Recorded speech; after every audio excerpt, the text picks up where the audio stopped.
আবসারনা ওয়া সামি'না ফারজি'না।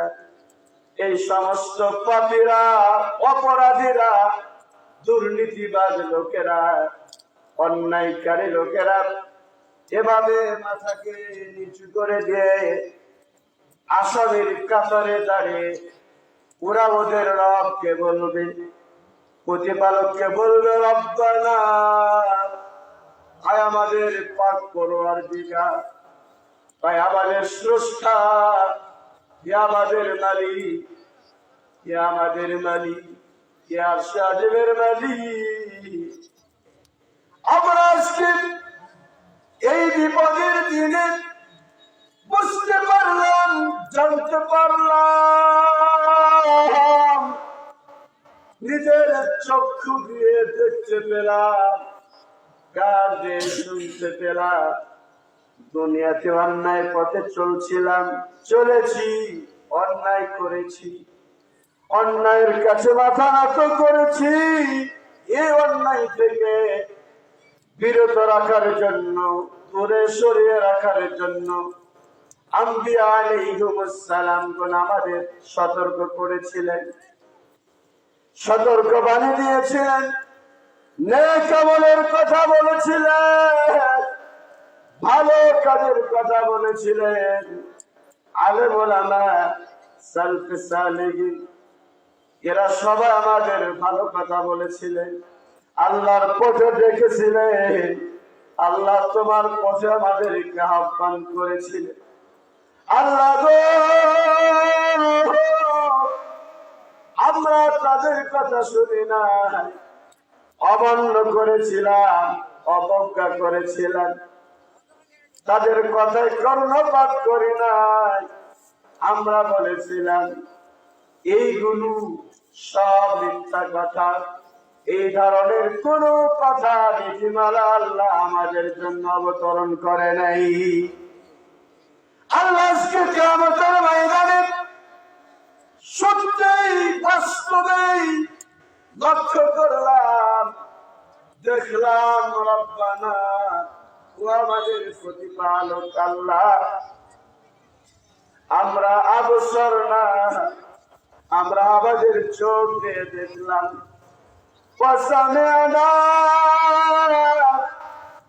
বাস্তবেই আমরা আমাদের কান দিয়ে শুনলাম।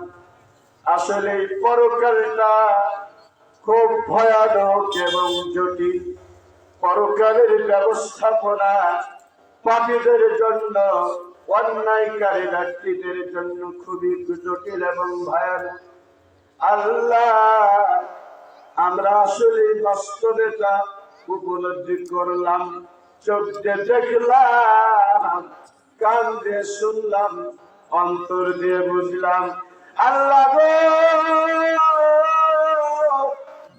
আমাদের এখন আর যে হলো আল্লাহ, ফারজি'না না'মাল সালিহান। ওই আমাদের মাবুদ স্রষ্টা আল্লাহ, দয়া করে, মায়া করে আর একবার দুনিয়ায় পাঠিয়ে দাও। আমরা দুনিয়ায় ফিরে যেতে চাই, দুনিয়ায় ফিরে গিয়ে না'মাল সালিহান, আমরা ভালো কাজ করব, নেক আমল করব, সাদাকা করব, পাঁচ ওয়াক্ত সালাত পড়ব, পৃথিবীতে যত ভালো ভালো কাজ আছে আল্লাহ, আমরা সেই কাজগুলো করব, সে কাজে অংশগ্রহণ করব। আল্লাহ, ওই আমাদের প্রতিপালক আল্লাহ, আপনার কাছে এই আরজি পেশ করছি, এই দরখাস্ত পেশ করছি। আল্লাহ, দয়া করে আর একবার দুনিয়ায় পাঠাও। আর আমরা ইন্না মুকিনুন, আল্লাহ, আমরা তোমার বিশ্বাসী বান্দা হয়ে গিয়েছি, ইমানদার বান্দা হয়েছে। আল্লাহ, দয়া করে দুনিয়ায় আর একবার পাঠাও। এই কথা কারা বলবে ভাই? পাপী লোকেরা আল্লাহকে বলবে, একবার পাঠাও, সব ভালো কাজ করবার একটা ছেড়ে দেবে, অন্যায় করব না, আর গাঁজায় টান দেব না, আর সিগারেটে মুখ দেব না, আর জর্দা খাবো না, আর জোয়ারি খাবো না, আর বড়ুয়া খাবো না, আর মানুষের আইল কাটবো না, আইল খেলবো না। একবার পাঠাও আল্লাহ। আল্লাহ কি বলবেন জানেন? আল্লাহর বাচন ভঙ্গিটা কেমন জানেন? কি বলবেন জানেন? জানা আছে আপনাদের? আল্লাহ তাআলা বলবেন কাল্লা কাল্লা কাল্লা, কখনো নয়, কখনো সম্ভব নয়, কখনো নয়। ইন্নাহা কালিমাতুন হুয়া কাইলুহা, বান্দা এটা তোমার কথার কথা। আমরা যেমন কি একজন বন্ধু আর একজন বন্ধুর সাথে কথা বলতে গিয়ে, আলাপ আলোচনা করতে গিয়ে আমরা একটা মিসাল বা উপমা দিয়ে থাকি, বলি বন্ধু তোরে যে কথা বললাম, যেটা একটা কথার কথা বললাম। বান্দা যখন বিপদে পড়ে, বিপদের সম্মুখীন হয়ে এভাবে আল্লাহর সামনে কথা বলবে, পাগলামো করবে, আবল তাবল কথা বলবে, আল্লাহ বলবেন কাল্লা, কখনো নয়, কখনো সম্ভব নয়, তোমাকে আর পৃথিবীতে ফিরিয়ে দেওয়া হবে না। তুমি যা বলছো এটা হচ্ছে কথার কথা। আবার যদি তোমাকে দুনিয়ায় ফিরিয়ে দেই, আবার যদি দুনিয়ার মুখ দেখাই, আবার তুমি অন্যায়ের সাথে জড়িত হবে, আবার তুমি জেনার সাথে জড়িত হবে, আবার যুবক তোমরা মেয়েদেরকে এসএমএস করবে, আবার সবাই খারাপ কাজের সাথে জড়িত হবে, লিপ্ত হবে। সুতরাং পৃথিবীতে আর ফিরে যাওয়ার কোন সুযোগ নেই। সেই দিন ভাবনা চিন্তা করে, সেই দিন ভাবনা ভেবে চিন্তা ফিকির করে আর কোন লাভ হবে? একটু কথা বলেন হবে? আরো জোরে বলেন হবে? হবে না। সুতরাং হে যুবক ভাই, চাচা, দাদা, দাদা, আপনাকে বলছি, সময় থাকতে সময়টুকু নেক কাজে ব্যবহার করুন। মরার পরেই জান্নাতের সুঘ্রাণ আপনি পেতে থাকবেন। আল্লাহ আমাদের সবাইকে কবুল করুন। সবাই পড়ে আমিন। আমরা যদি পরকালে বিপদের সম্মুখীন হয়ে যাই, পৃথিবীতে এমন কোন অভিভাবক নেই, এমন কোন ওলি নেই যে আমাদেরকে বাঁচাতে পারে, যে আমাদেরকে রক্ষা করতে পারে, এমন কোন অভিভাবক পৃথিবীতে নেই। আল্লাহ রাব্বুল আলামিন কোরআনুল কারীমে রেকর্ড করে বলে দিচ্ছেন, ইযা রাআতুহুম মিন মাকানিন বাঈদ সামি'উ লাহা তাগায়্যুসান ওয়া সাফীরা। আল্লাহ রাব্বুল আলামিন বললেন, যখন তাদেরকে দেখবে, লক্ষ্য করবে, ওরা ওই পাপীরা, ওই দুর্নীতিবাজ লোকেরা, অন্যায়কারী লোকেরা, অন্যায় কাজের সাথে যারা জড়িত ছিল, জেনাদা বিচারের সাথে যারা জড়িত ছিল, আল্লাহর শুকর গুজারি বান্দা ছিল না, সীমালঙ্ঘনকারী বান্দা যারা ছিল, এই ধরনের অপরাধী ব্যক্তিদেরকে যখন জাহান্নামের দিকে নিয়ে যাওয়া হবে, ওরা অনেক দূর থেকেই জাহান্নামে যেতেই পারে নাই। ফেরেশতারা যখন তাদেরকে পিটাতে পিটাতে, লাঞ্ছিত অবস্থায়, অপদস্থকর অবস্থায় জাহান্নামের দিকে নিয়ে যাবে, ওই অপরাধী ব্যক্তিরা দূর থেকেই জাহান্নামের গর্জন ও হুঙ্কার শুনতে পাবে। সম্মানিত ভাইয়েরা আমার, যারা কুয়াকাটা সাগর পার অথবা কক্সবাজার সাগর পারে ভ্রমণ করতে গিয়েছেন, তারা কিছুটা উপলব্ধি করতে পেরেছেন সাগরের বা মহাসাগরের নদীর কি গর্জন কি অহংকার।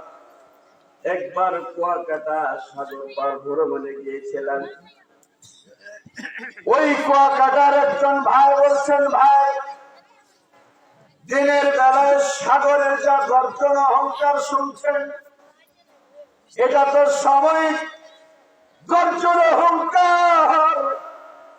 যখন রাত্রি চলে আসবে, ঘনিয়ে আসবে, সাগরের পারে আসবে, সাগরের গর্জন অহংকারে অন্তরটা কেঁপে কম্পিত হয়ে যাবে। ভয় ভিক্ষুকের ভিতরে জন্মাবে। ওই মানুষের কথা অনুযায়ী কুয়াকাটা সাগর পারে আমি এবং আরেকজন বন্ধুকে সাথে নিয়ে চলে গেলাম। আকাশের দিকে লক্ষ্য করলাম, শুধু মেঘ মেলা আর মেঘ মেলা, ঘোর অন্ধকার। মনে হয় আকাশ থেকে গাঢ় কালো অন্ধকার মেঘগুলো ভেঙে পড়বে, ফেটে পড়বে। এই নিচে হলো সাগরের গর্জন অহংকার, বিকট অহংকার।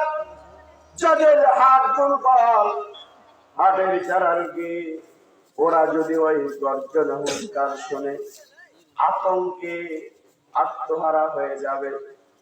সম্মানিত ভাইয়েরা আমার, এই সাগরের গর্জন অহংকার দিয়ে, এই উপমা দিয়ে আপনাদের বুঝাতে চাচ্ছি, যখন এই সাগর পরে সাগর দেখতে যাবেন, ভ্রমণ করতে যাবেন, সাগরের কাছে যেতে না যেতে সাগরের গর্জন অহংকার কানে ভেসে আসবে।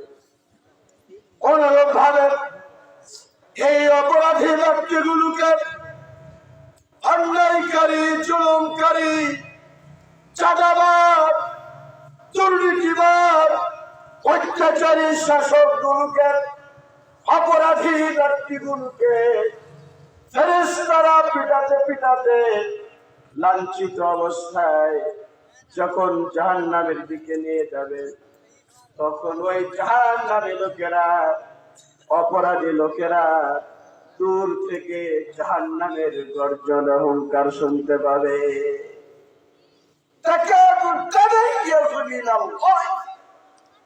জাহান্নাম যেন ফেটে পড়ছে, গোসাই যেন উঠলে উঠছে, অপরাধীদের জন্য ফেটে পড়ছে জাহান্নাম। এই জাহান্নামের গর্জন অহংকার দেখে ওরা বেহুশ হয়ে পড়বে, আতঙ্কিত হয়ে পড়বে। وَإِذَا أُلْقُوا مِنْهَا مَكَانًا ضَيِّقًا مُقَرَّنِينَ دَعَوْا هُنَالِكَ ثُبُورًا। এই অপরাধীদেরকে ধরে পাকড়াও করে যখন সেই জাহান্নামের ভিতরে নিক্ষেপ করা হবে, ফেলে দেওয়া হবে, ওরা মৃত্যু কামনা করবে, মরতে চাইবে, মরে যেতে চাইবে, আর বাঁচার ইচ্ছা পোষণ তারা করবে না, ওরা মরতে চাইবে।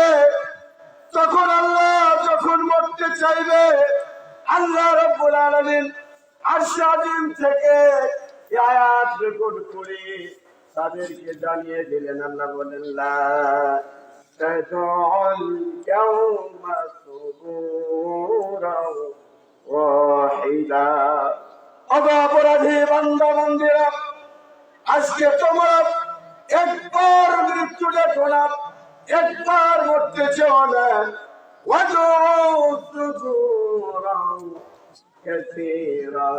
আজকে যদি হাজার হাজার বার, অনেকবার, লক্ষ কোটি কোটি বার মৃত্যু কামনা করো, মরতে চাও, আজ আর তোমাদের কোনো মৃত্যু হবে না। চিন্তা করেছেন বাবাজি, অপরাধীদের জন্য পরকালটা কতটাই কঠিন এবং কঠিন, যে আমরা বুঝেও বুঝি না, কান দিয়ে শুনেও শুনি না, চোখ দিয়ে দেখেও দেখি না, অন্তর দিয়ে কল্পনা করেও করি না। সম্মানিত ভাইয়েরা আমার, অন্যায় থেকে যদি বাঁচতে না পারেন, জাহান্নামের লেলিহান শিখা থেকে নিজের আত্মাকে, নিজের বডিকে যদি সরিয়ে রাখতে না পারেন, দূরে ঠেলে দিতে না পারেন, আপনার জন্য পরকালটা হবে খুবই ভয়ানক এবং জটিল। আল্লাহ তুমি আমাদেরকে সে কঠিন মুসিবত থেকে বাঁচাও। আমাদের জন্ম থেকে নিয়ে মৃত্যু পর্যন্ত যতটা ভুল করেছি, যতটা ত্রুটি করেছি, যতটা অন্যায় করেছি, যতটা অবিচার করেছি, যতটা আল্লাহর পরিহার কাজ করেছি, যতটা আল্লাহর নাফরমানির কাজ করেছি, আল্লাহ আজকে তাফসীরুল কোরআন মাহফিল থেকে তোমার কাছে আরজি জানাচ্ছি, আপত্তি জানাচ্ছি। আল্লাহ আমরা আর ভুল করবো না, আর ত্রুটি করবো না। আমরা তাওবাতুন নাসুহা করছি। আল্লাহ তুমি আমাদের ক্ষমা করো, তুমি আমাদের মাফ করো, তুমি আমাদের ক্ষমা করো, তুমি আমাদের মাফ করো। তুমি যদি আমাদের পাপের কারণে আমাদেরকে পাকড়াও করো, ধরো আল্লাহ। আমরা যতটা ভুল করেছি, ত্রুটি করেছি, এই ভুল বা ত্রুটির কারণে যদি আল্লাহ পাকড়াও করো, আমরা তো নিরাশ হয়ে যাব, আমরা তো পথভ্রষ্ট হয়ে যাব, তোমার জান্নাত থেকে বঞ্চিত হয়ে যাব। আল্লাহ তোমার কাছে সেই জান্নাতের আশায়, পরকালের ভয়ে, জাহান্নামের আগুন থেকে বাঁচার জন্য আমরা যে ইবাদত করছি, যে জিকির আজকারে ব্যস্ত আছি, আল্লাহ তুমি আমাদের এই আমলটুকু কবুল করো। এর বিনিময়ে তুমি আমাদের জন্য জান্নাতকে আল্লাহ বরাদ্দ করে দাও। সবাই একটু জোরে বলেন তো আমিন। আরো জোরে পড়েন আমিন, আরো জোরে পড়েন আমিন। আল্লাহ এখানে যে অবস্থা নারী পুরুষ কোরআনুল কারীমের তাফসীর শুনতে এসে